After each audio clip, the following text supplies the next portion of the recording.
7E Thailand.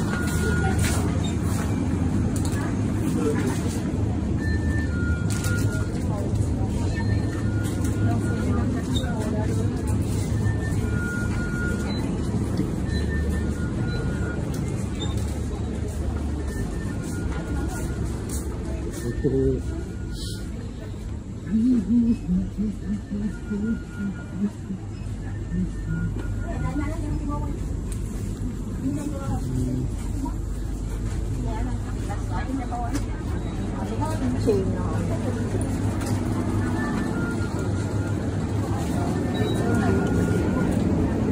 说那个金芒果，绿色的。 Ada burger halal kat sini. Oh, dia tak ada. Ni. Ah, yes.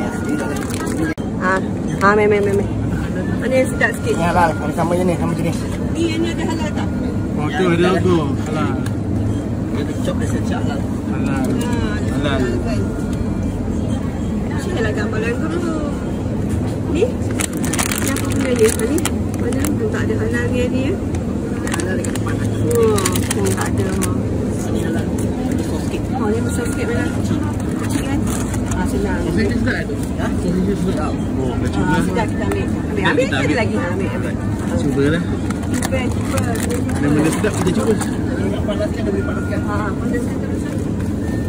Ni kecil-kecil Ha? Cuba yang kecil juga. Burger dah. Cuba tu. Burger tak? Alhamdulillah. Okay, tadi dah menggeledah 7-Eleven Thailand. So kita jumpa some produk halal lah. Alright, so sausage cheese CP halal. Okay. Ini kita ada sausage panjang CP halal juga.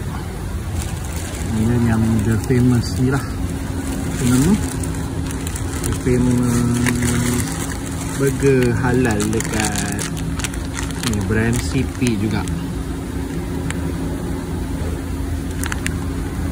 Tu logo dia halal. Alright.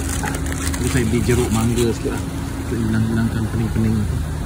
And then beli air coklat dekat 7-Eleven. Alright. Okay guys, jadi lagi nak sambung ke ni, My Klong Railway Station.